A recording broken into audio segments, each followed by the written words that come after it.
Um Boeing 737 decola do aeroporto de Honolulu durante a noite para um voo cargueiro e sofre uma falha de motor logo após a decolagem. A tripulação avisa a torre sobre a falha, voa sobre o mar para executar o checklist e minutos depois decide retornar para o pouso. Mas acontece algo inesperado. O comandante avisa que agora também estão perdendo o segundo motor e que farão um pouso forçado no mar. Veja os segundos finais da comunicação entre o avião e a torre de controle. Okay, Rose 810, situation we've lost number 1 engine and we're coming straight to the airport. We're going to need the fire department if you can, we're going to lose the other engine too, it's running very hot.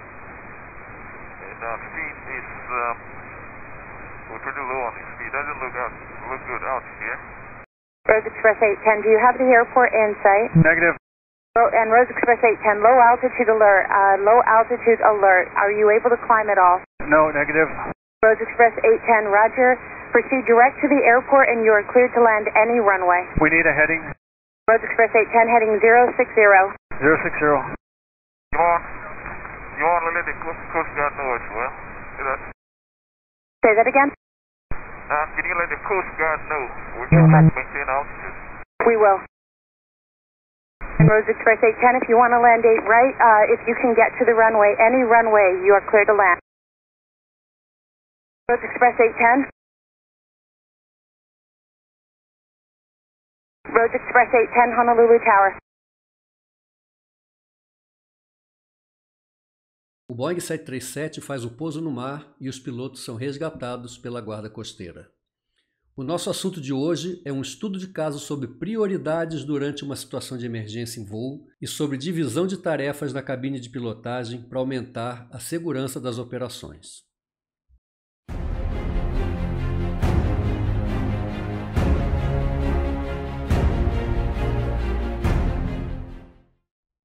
Na madrugada de 2 de julho de 2021, um Boeing 737-200 da Transair, código de chamada Rhodes Express 810, decolou do aeroporto de Honolulu, no Havaí, para um voo cargueiro até o aeroporto de Kahului, também no Havaí, uma etapa de cerca de 35 minutos de voo em período noturno.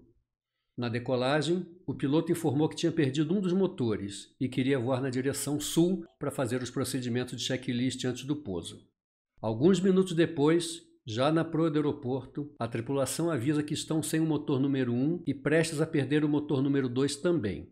Sem conseguir manter a altitude, o Boeing 737 faz um pouso forçado no mar. Os dois pilotos conseguem escapar pelas janelas laterais do cockpit e são resgatados pela guarda costeira.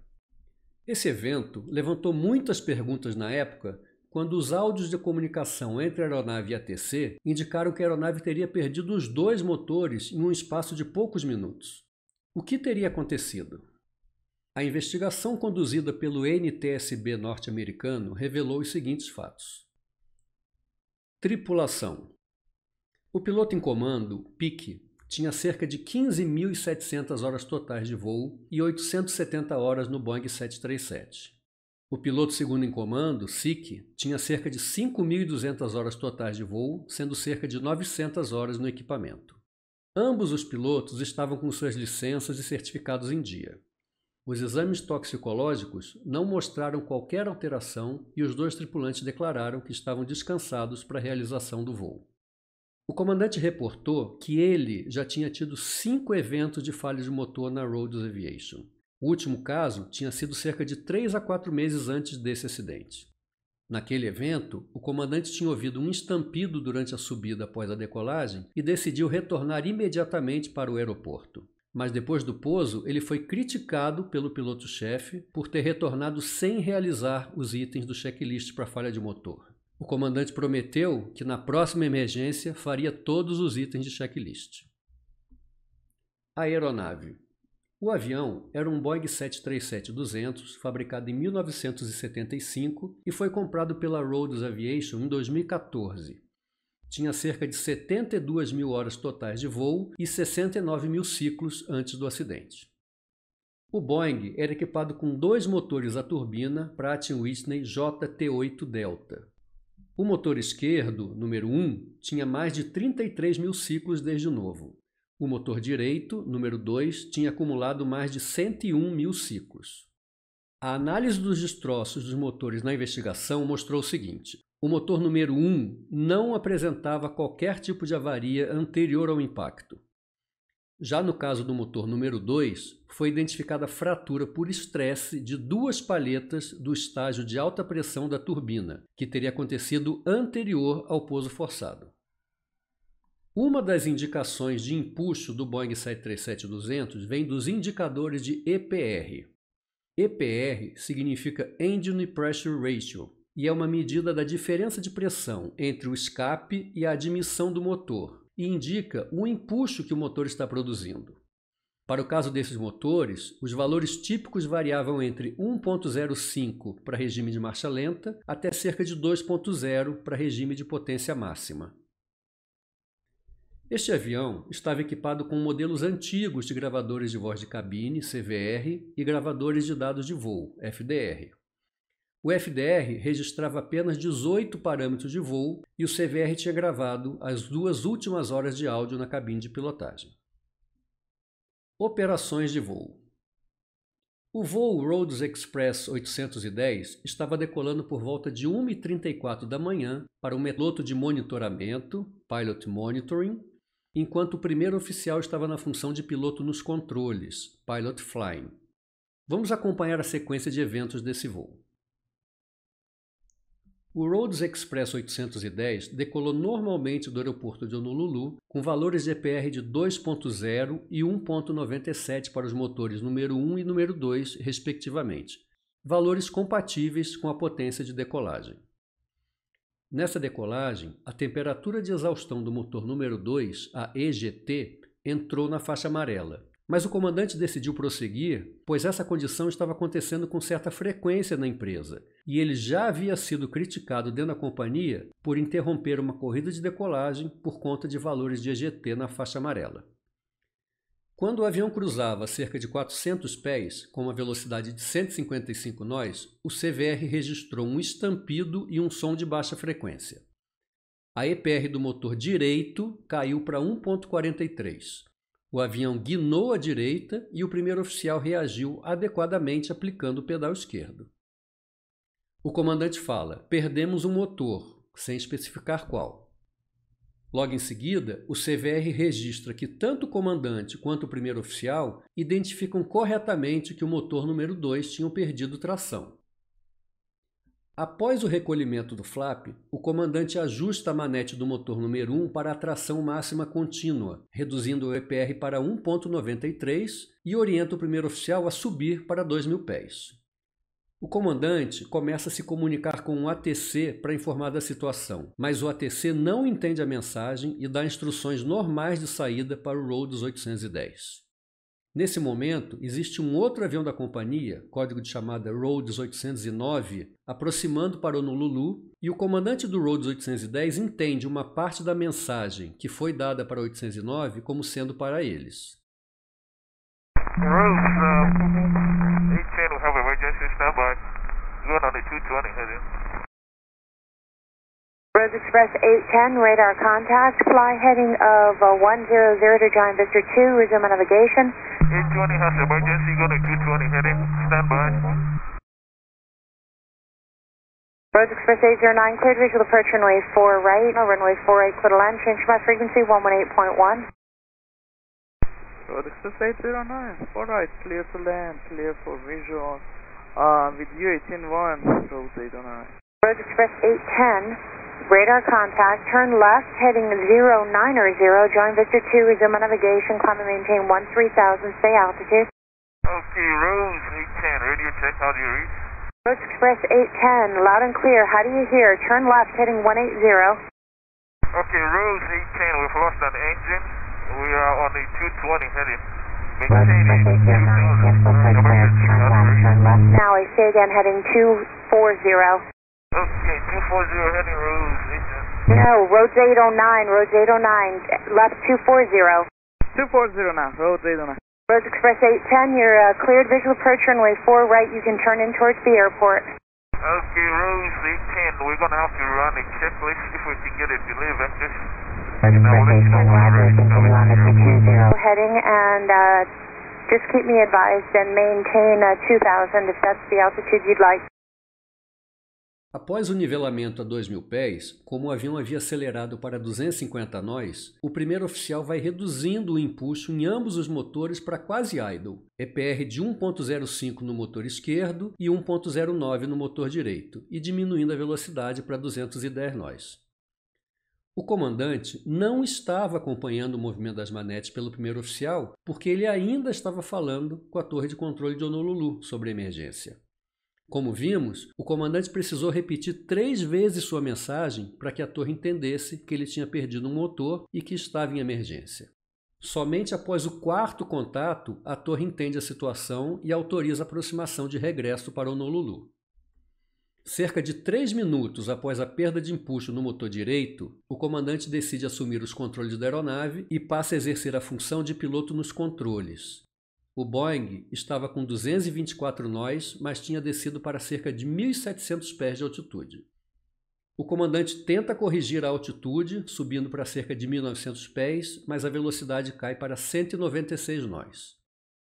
Na sequência, o comandante fala: "Vamos ver qual é o problema, qual deles? O que os instrumentos estão mostrando e qual tem EGT?" O primeiro oficial, agora como piloto de monitoramento, declara incorretamente que tinham perdido o motor número 1 e que eles só tinham disponível o motor número 2. O comandante aceita a avaliação do primeiro oficial e não verifica a informação. Logo depois, a EPR do motor 2 começa a aumentar em resposta ao comando na manete direita para manter a altitude e velocidade. A EPR do motor direito aumenta e diminui diversas vezes ao longo do restante do voo, enquanto a EPR do motor número 1, motor que estava operacional, fica em idle todo o tempo restante do voo. Com o avião se afastando da pista sobre o mar, o primeiro oficial pede ao comandante para retornarem para a proa do aeroporto, e o comandante responde que ficarão no máximo a 15 milhas de distância. Na entrevista após o acidente, o comandante declarou que, como não havia fogo e o motor estava funcionando, ele tinha a intenção de ficar a 2.000 pés e a menos de 15 milhas do aeroporto para correr o checklist de falha do motor antes do pouso. Lembramos que o comandante já tinha sido repreendido pelo piloto-chefe da companhia por ter retornado ao aeroporto sem cumprir o checklist de falha durante uma emergência em um voo anterior. O comandante então pede ao primeiro oficial para iniciar o checklist de falha do motor e que ele, comandante, continuaria cuidando da comunicação com o ATC. O primeiro oficial começa a ler o checklist, mas para avisar ao comandante que a EGT estava no vermelho e que precisavam reduzir o empuxo do motor número 2. O comandante decide retornar. A tripulação continua preocupada com o motor 2. O primeiro oficial fala: "Temos que ficar de olho nisso, no número 2. O comandante pede ao primeiro oficial para checar a EGT do número 2 e ele responde: "Está além do máximo." Depois, o comandante pede ao primeiro oficial para continuar o checklist de falha de motor. O comandante avisa ao ATC que devem perder o segundo motor, mas parte da mensagem é bloqueada. Express 810, fly heading of 020, and would you like to intercept the localizer or do you want vectors? Vectors straight to the airport. We Express might let the 810, other 040. say again the roads 810. 040, heading Roads Express 810. O primeiro oficial continua o checklist, mas como o Boeing estava perdendo altitude e velocidade, o primeiro oficial interrompe falando ao comandante: "Nós temos que voar o avião primeiro", em uma referência à prioridade de pilotar antes de fazer os procedimentos. O comandante responde ok. Em consequência, os tripulantes não realizam o checklist, que incluiria a identificação, a confirmação e o corte do motor afetado, que era o motor direito, número 2. O primeiro oficial avisa ao comandante que estão perdendo altitude. Nessa hora, estão a 600 pés de altura e 160 nós. O primeiro oficial sugere selecionar o flap 1 por causa da baixa velocidade e o comandante concorda. A 500 pés de altura, o EGPWS emite o primeiro alerta e continua dando vários alarmes até o final do voo. O comandante, então, avisa novamente ao ATC que perderam o motor número 1, que há uma chance de perderem o motor número 2 também, e pede ao ATC para acionar a guarda costeira. Por causa do excesso de temperatura no motor 2, nessa hora a tripulação entende que a falha do segundo motor estava prestes a acontecer. Okay, Rose 810, situation we've lost number 1 engine, and we're coming straight to the airport. We're going to need the fire department. There's a chance we're going to lose the other engine too. It's running very hot. And speed is, we're pretty low on the speed. Doesn't look good out here. You might want to let the Coast Guard know as well. Rose Express 810, do you have the airport in sight? Negative. And Rose Express 810, low altitude alert. Are you able to climb at all? No, negative. Rose Express 810, roger. Proceed direct to the airport and you are cleared to land any runway. We need a heading. Rose Express 810, heading 060. 060. You want to let the Coast Guard know as well? Say that again? Can you let the Coast Guard know we're trying to maintain altitude? We will. Rose Express 810, the Coast Guard is on their way. Thank you very much, appreciate it. And Rose Express 810, if you want to land 8 right, if you can get to the runway, any runway, you are clear to land. A controladora oferece o aeroporto de Kalaeloa como opção e que os pilotos precisam selecionar uma frequência de rádio para acender as luzes da pista. Rose Express 810, if you can get to runway 8 right or Kalaeloa, do you want Kalaeloa? I'd like the closest airport runway, please. Rose Express 810, Kalaeloa Airport is 3 miles north of you, off your 9 to 10 o'clock. O CVR registra o som do stick shaker que continua intermitentemente até o final do voo. Can you get that, Rose Express 810? It's to your left, about 3 miles northwest of you. Okay, give me a heading.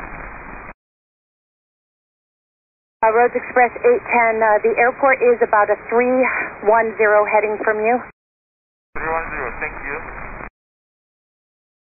Rose Express 810, the lights may need to be on 132.6. They may be pilot controlled. Rose Express 810.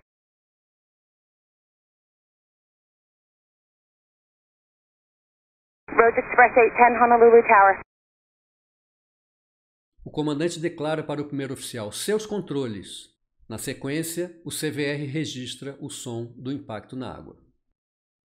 Como ficou claro pela sequência dos eventos, a aeronave apresentou uma perda parcial de potência no motor número 2 após a decolagem, mas os tripulantes erraram no diagnóstico e definiram incorretamente que a falha tinha ocorrido no motor número 1 e mantiveram o motor número 1 funcionando normalmente em idle, em marcha lenta, até o pouso forçado no mar, acreditando que era o motor em pane. Agora, vamos repassar alguns conceitos básicos do gerenciamento de situações anormais, tendo o caso Rhodes 810 como pano de fundo. É importante deixar claro que estaremos falando de forma conceitual e genérica, e que adaptações precisam ser feitas dependendo do tipo de aeronave, se for um monomotor, um bimotor a hélice sem capacidade de subida, ou um multimotor a jato com capacidade de subida após a perda de um dos motores. Os procedimentos e a coordenação de cabine também podem variar se estivermos falando de um cockpit com apenas um ou com mais de um tripulante. É importante deixar claro que, em caso de divergência, as informações do fabricante da aeronave ou do manual de operações da sua companhia têm precedência. Por fim, lembremos que vamos analisar ações do cockpit, mas sem a intenção de fazer um julgamento dos pilotos. Eles certamente estavam fazendo o melhor que podiam. O objetivo desse vídeo é tirar algum aprendizado para utilizarmos daqui em diante. Como todos nós aviadores aprendemos, existe uma sequência recomendada de prioridades para lidar com anormalidades ou emergências em voo. Essa sequência nos orienta a primeiro pilotar, depois navegar, terceiro comunicar e gerenciar os sistemas nessa ordem. Quando o piloto está sozinho no cockpit, ele deve respeitar essa sequência de prioridades no gerenciamento das emergências. Quando existem dois pilotos no cockpit, isso exige uma intensa coordenação das atividades entre os dois para que isso realmente signifique um aumento do nível de segurança. Assim, a divisão de tarefas na cabine de um jato como o Boeing 737, que tem capacidade de subida com o motor inoperante, seria a seguinte. O piloto nos controles, ou pilot flying, dedica atenção à pilotagem, controlando a guinada, atitude, velocidade e proa, pedindo ajustes na configuração de trem e flap. No caso de aviões a reação, é recomendado continuar atuando nas duas manetes de tração até haver a identificação positiva do motor afetado. No caso de aviões a hélice, esse procedimento pode ser um pouco diferente e veremos isso mais tarde. Já o piloto de monitoramento, como o próprio nome diz, deve monitorar as ações do piloto nos controles, assim como monitorar os parâmetros de voo, a trajetória da aeronave e anunciar quaisquer desvios assim que perceber. A sua atividade principal é o monitoramento e não a execução de atividades secundárias. O monitoramento é uma das habilidades menos conhecidas e praticadas pelos pilotos. Pouco se fala sobre isso no treinamento de pilotagem e, por vezes, o piloto não está preparado para realizá-la com eficiência. A atividade do piloto de monitoramento deve seguir a mesma sequência de prioridades que recomendamos: pilotar, navegar, comunicar e gerenciar a emergência. Ou seja, o piloto de monitoramento deve estar priorizando sua atenção nessa sequência. O piloto de monitoramento não deve pular para ações de checklist ou comunicação com a ATC em detrimento dos dois primeiros itens que exigem monitorar a pilotagem e a trajetória. O piloto de monitoramento nunca deve abandonar o piloto nos controles. Ele deve monitorar a operação seguindo também as prioridades de pilotar, navegar, comunicar e gerenciar. No caso do Rhodes 810, logo após a falha do motor, o comandante, que era o piloto de monitoramento, ocupou-se em comunicar a normalidade ao ATC.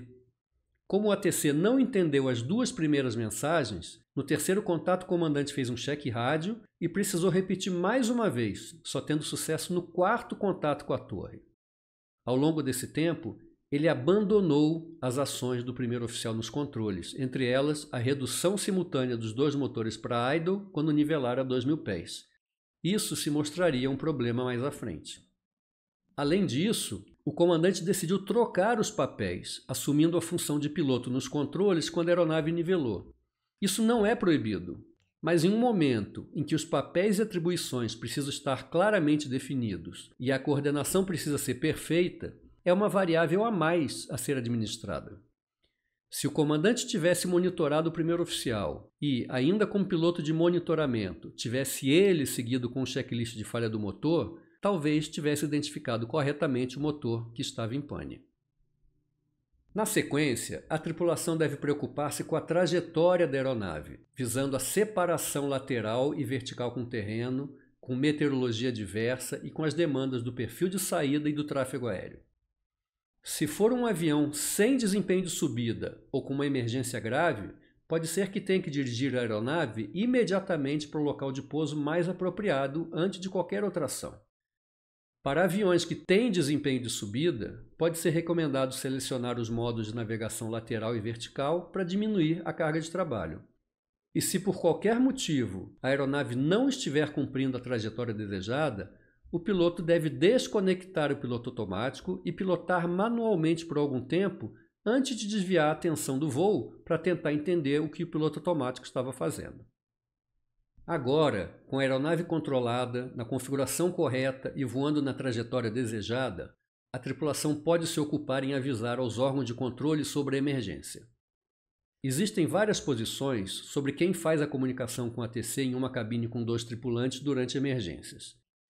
Quando se deixa essa tarefa a cargo do piloto de monitoramento, ele vai precisar interromper suas atividades, como a realização do checklist, para falar com a ATC. Dependendo do tipo de anormalidade, a coordenação das atividades na cabine ficará mais fácil se o piloto nos controles assumir também as comunicações. Afinal, essa é uma habilidade que desenvolvemos desde os nossos primeiros voos, ou seja, pilotar e se comunicar com o ATC. Por outro lado, monitorar a operação, fazer itens de checklist tendo que se comunicar com a ATC pode aumentar a chance de erros na realização dos procedimentos. Agora, vamos falar sobre a forma de comunicar sua mensagem no caso de emergência. Como vimos no caso do Rhodes 810, o comandante precisou de 4 contatos com a torre até ser entendido. Isso tomou minutos preciosos quando a atenção dele, como piloto de monitoramento, deveria estar no acompanhamento do controle da aeronave, de sua configuração e da trajetória, e acabou prejudicando o diagnóstico da falha. Nas comunicações aeronáuticas, existe uma padronização para se iniciar as mensagens de emergência, que se dividem em mensagem de socorro e de urgência. Socorro é uma condição em que a aeronave se encontra ameaçada por um grave ou iminente perigo e requer assistência imediata. A condição de socorro refere-se também à situação de emergência em que o acidente aeronáutico é inevitável ou que já está consumado. As mensagens de socorro sempre devem ser precedidas da expressão Mayday, Mayday, Mayday.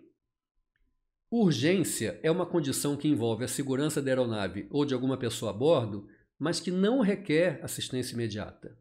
As mensagens de urgência sempre serão precedidas da expressão pam-pam, pam-pam, pam-pam. Se o Rhodes 810 tivesse começado sua primeira mensagem logo após a falha do motor com a expressão pam-pam, não restaria dúvidas para o ATC e para as outras aeronaves no setor sobre a urgência da situação e a prioridade da sua comunicação. Ao contrário, por 2 vezes o ATC deu instruções normais de saída para o Rhodes 810 e ainda deu instruções de chegada para o 809. Depois, o 810 fez um cheque rádio, a torre respondeu que estavam ouvindo alto e claro, e só então, após o 4º contato, o ATC entendeu que a aeronave estava em condição anormal.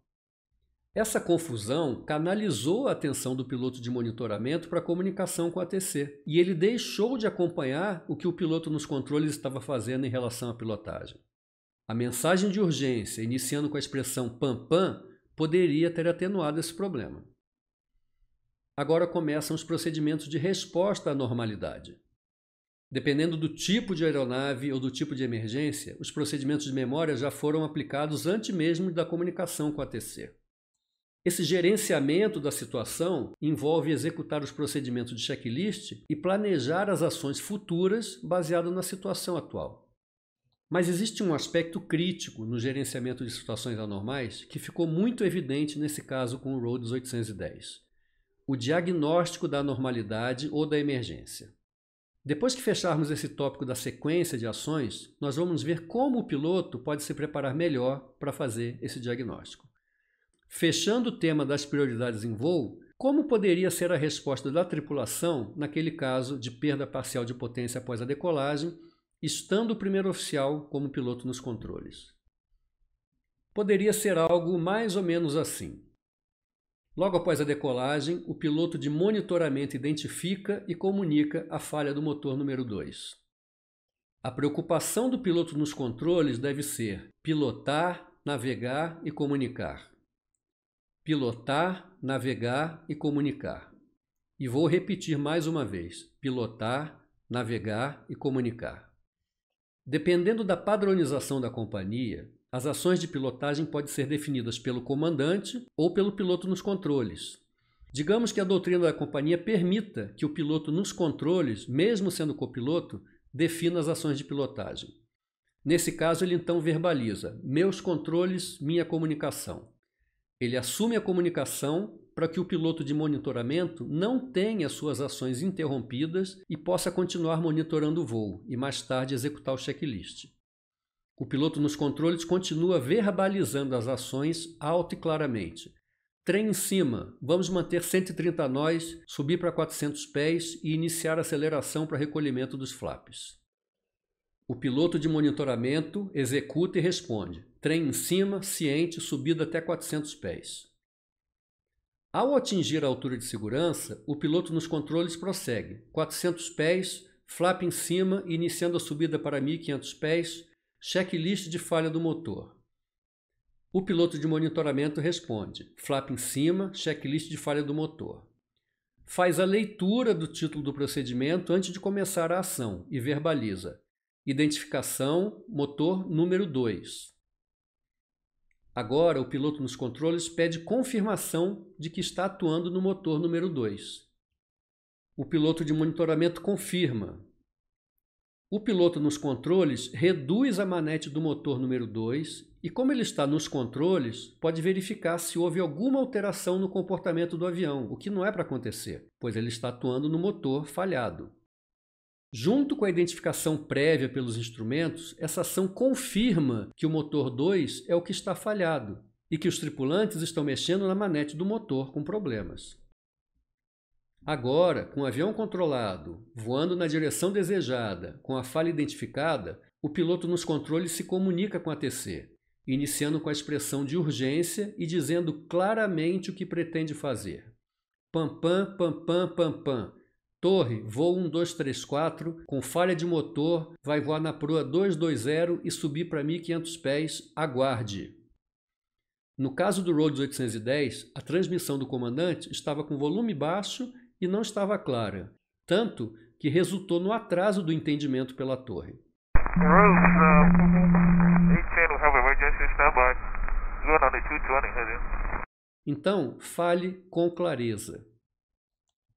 Ambos voltam a acompanhar as ações na cabine. Quando se vai executar procedimentos que exijam atuar em componentes críticos, como corte do motor, acionamento de válvulas de corte de combustível, extintores de incêndio, o piloto que vai executar a ação deve colocar a mão no componente que vai ser acionado e pedir confirmação do outro piloto, justamente para atenuar a possibilidade de executar ações incorretas. Como deve ter ficado claro, esse sequenciamento de ações exige uma coordenação perfeita entre os tripulantes, e isso só acontece através de padronização e treinamento. Não adianta acreditar que essa coordenação vai funcionar sem treinamento, baseada apenas na sua experiência, porque não vai. Uma vez mais lembramos, esse exemplo é apenas uma sugestão. A sua aeronave ou situação pode exigir ações diferentes. Voltando ao assunto da identificação do motor falhado.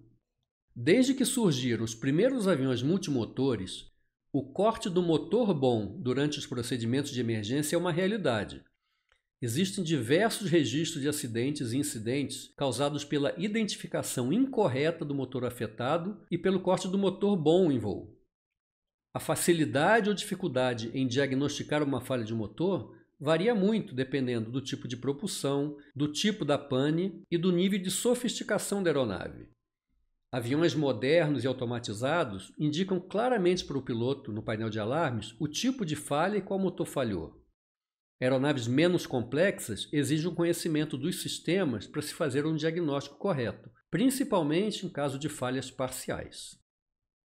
Motores a jato podem ter um apagamento completo, o que facilita a identificação pelos indicadores de EPR, de N1 ou de EGT, mas também pode haver outros tipos de falhas parciais, menos evidentes e com diagnóstico mais complicado. A gente normalmente pensa, no caso de falha, leia o checklist daquela falha. Mas antes é preciso diagnosticar para saber qual checklist usar. Motores turbohélice ainda podem apresentar problemas como disparo de hélice ou embandeiramento inadvertido ou falha na caixa de transmissão. Um diagnóstico errado vai levar o tripulante a aplicar procedimentos incorretos. É importante que o piloto esteja preparado para identificar o tipo de falha, para poder reagir adequadamente. Esse preparo deve acontecer antes do voo. No caso do Rhodes 810, os tripulantes não identificaram que estavam com uma falha parcial e, além disso, escolheram reduzir a manete do motor bom e fizeram um pouso forçado desnecessário, estando o motor 1 funcionando normalmente. Portanto, o diagnóstico é uma etapa importante na sequência de procedimentos. Como disse uma vez o cientista Albert Einstein, se eu tivesse apenas 1 hora para salvar o mundo, eu gastaria 55 minutos diagnosticando o problema e apenas 5 minutos para encontrar a solução. É lógico que em aviação, muitas situações exigem uma resposta imediata, mas no caso do Rhodes 810, ficou claro que um diagnóstico rápido e incorreto agravou a situação e foi fator preponderante no acidente.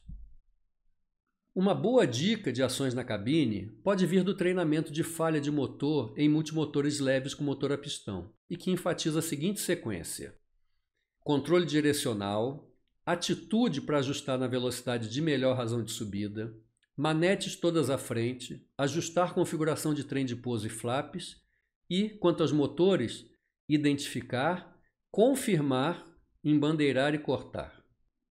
Identificar, confirmar, embandeirar e cortar. Na parte de identificação, A força no pedal do leme para controlar a guinada já dá a primeira dica.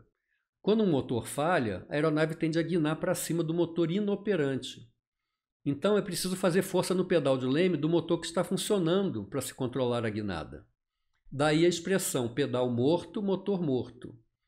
Tendo essa primeira indicação, o piloto deve consultar o painel de instrumentos para identificar qual motor realmente falhou. Mas cuidado! Já aconteceu de pilotos se sentirem inconscientemente incomodados com a força que estão aplicando no pedal do leme do lado do motor bom e, inadvertidamente, cortarem o motor do lado bom em que estão precisando fazer força no pedal. De novo, pedal morto, motor morto. O mantra agora passa por uma etapa importante. Depois de identificar, confirme. Como que isso é feito? O piloto nos controles atua reduzindo a manete do motor afetado. Se durante essa ação não houver nenhuma mudança de comportamento da aeronave, nenhuma tendência em guinada, nenhuma mudança de aceleração, o piloto atuou na manete do motor em pane. Por outro lado, se ele mexer a manete do motor que está em funcionamento, isso vai ser claro para ele através das respostas da aeronave.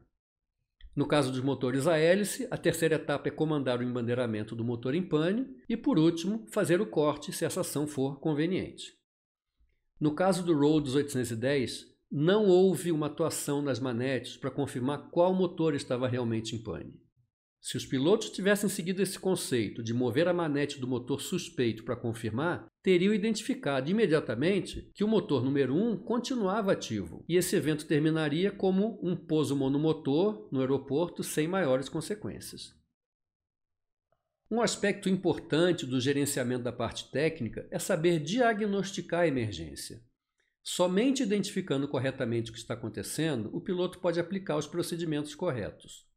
Vou apresentar aqui novamente um método de preparação que eu utilizei quando voei o Embraer 120 Brasília. Ele já foi visto no vídeo de preparação para emergências aqui no canal, mas vale a pena ver de novo, pois a falha do Rhodes 810 foi de diagnóstico e nossa proficiência vem da preparação e da repetição. O Embraer 120 é um avião turbohélice para 30 passageiros, desenvolvido nos anos 80 e bastante avançado para a tecnologia da época, mas ainda um avião analógico. Algumas panes não têm identificação através de um painel de alarme, igual como acontece com o seu Cessna 52 ou o seu Beech Baron. O piloto precisa olhar as evidências no painel e diagnosticar qual é a pane. No caso do Embraer 120, como algumas panes de motor e hélice não tinham alarmes específicos, era necessário um diagnóstico por parte do piloto antes de buscar o procedimento correto no QRH e poder agir. Então eu fiz um resumo do que eu precisaria observar em voo, no caso de falha de algum desses sistemas, para identificar qual era a pane que estava acontecendo. Importante salientar que o que vou mostrar aqui não é uma instrução de operação do Embraer 120. O objetivo aqui é apresentar um método que eu usei para estudar esse avião e que, com as devidas adaptações, o método pode ser usado para o estudo de outros aviões. Então esse é o painel do Embraer 120 Brasília. Os instrumentos de motor e hélice ficam agrupados em duas colunas na parte central esquerda do painel de instrumentos. Essa configuração é convencional e adotada por muitos aviões turbohélice desenvolvidos nos anos 70, 80 e 90, como os King Air, Piper PA-31 Tango, os aviões de transporte regional ATR-42 ou 72 e muitos outros. Os modelos mais antigos também não possuem avisos específicos para falhas de motor e hélice, exigindo um diagnóstico para identificar o tipo de pane que está acontecendo. Os instrumentos de motor e hélice do Embraer 120 estão dispostos da seguinte maneira: temperatura da turbina, torque na caixa de transmissão, rotação da hélice, rotação da turbina e indicador de pressão de óleo. Um motor turbohélice é muito mais confiável que um motor convencional a pistão, mas como todo componente mecânico está sujeito a falhas. Seu funcionamento é simples.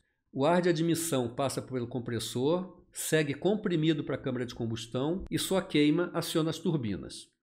Das turbinas vem um eixo para a parte dianteira que aciona a caixa de engrenagens que rotaciona a hélice. Simples e eficiente. Mas como identificar todas as possíveis falhas apenas observando os instrumentos? Daí esse resumo para estudo. Vamos começar com a falha mais fácil de diagnosticar. Nesse primeiro caso, observa-se no motor 1, na coluna da esquerda, a queda da temperatura da turbina, do torque, da rotação da hélice, da rotação da turbina e da pressão de óleo. Todos os indicadores do motor 1 caíram. O que aconteceu? Essa é bem fácil. Houve um apagamento do motor. Então, usamos os procedimentos de falha de motor. O segundo caso exige um pouco mais do piloto. Houve uma queda do torque e queda da rotação da hélice. O que ocorreu? Reparem que os demais indicadores do motor, como temperatura e N1, estão normais. Algum palpite? Essa condição indica uma perda no acionamento ou uma falha na caixa de transmissão que rotaciona a hélice. O motor ainda está funcionando, então os procedimentos são diferentes do primeiro caso. Na terceira coluna, os indicadores apontam um aumento do torque e uma diminuição da rotação da hélice. Essas indicações provavelmente serão acompanhadas de um forte ruído na hélice e de uma guinada para cima do motor esquerdo. No meio de todos esses inputs, o que isso significa? Significa que a hélice embandeirou inadvertidamente com o motor ainda funcionando. Provavelmente algum problema no sistema do governador da hélice. Quando a hélice embandeira, as pás se alinham com o fluxo de ar, no sentido do voo. Mas com o motor ainda produzindo potência, as pás agora geram muito mais arrasto ao serem rotacionadas pelo motor, por estarem com um ângulo de 90 graus em relação ao sentido de rotação. Isso aumenta o torque sentido na caixa de transmissão e diminui a rotação da hélice.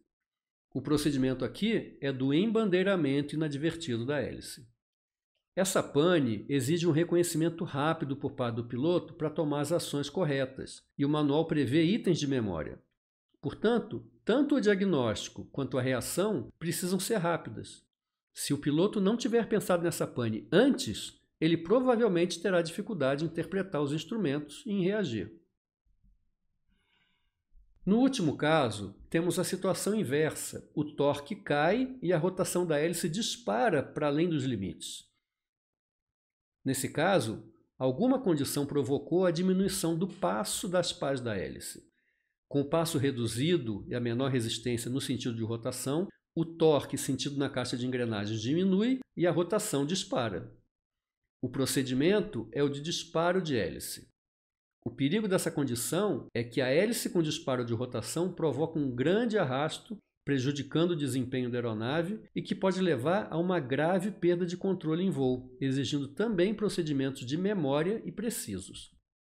Então, observemos o método de estudo.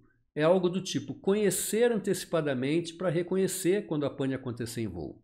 Leva 10 minutos para montar um esquema desse. Sem ter feito esse estudo antes, de forma alguma eu estaria preparado para identificar e diferenciar essas 4 situações quando ocorressem no voo. É preciso ter estudado antes. Muitas vezes assumimos que nosso avião vai dar uma indicação clara de que o motor falhou. Mas existem muitas situações de perda parcial de potência onde os sinais não são tão óbvios. O que acontece durante um stall de compressor? Como se reconhecer um dano severo? O que acontece com a EGT? A vibração de um motor por falha de componentes internos pode afetar a indicação de vibração no outro motor? Como fazer a identificação do motor correto? O ponto principal aqui é a preparação prévia do piloto. Para saber qual procedimento ele vai usar, é preciso saber com que tipo de falha ele está se deparando.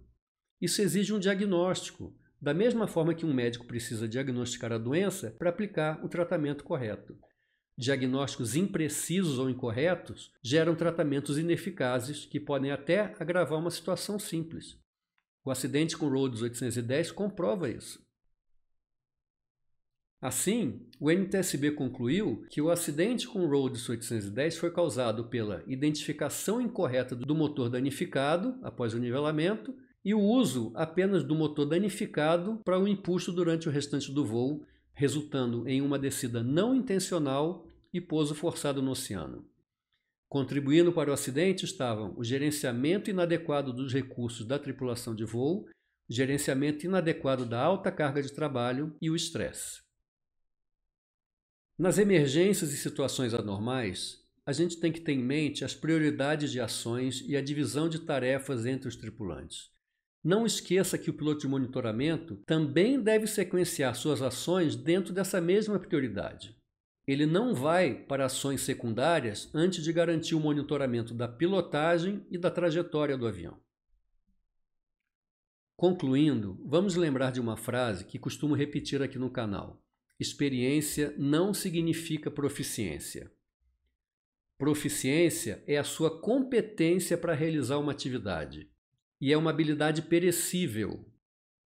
As estatísticas de acidentes estão repletas de pilotos experientes que não estavam proficientes para lidar com as anormalidades. O piloto que passa alguns meses sem estudar, sem revisar os procedimentos, sem se preparar para as anormalidades, não estará proficiente para reagir adequadamente quando a situação exigir. Independente se você voa para uma companhia aérea com um programa de treinamento ou se você voa para você no seu avião particular, só você sabe onde estão os pontos que merecem mais atenção e preparação. Em última análise, estar preparado da melhor forma possível depende muito do seu comprometimento. Muito obrigado e bons voos!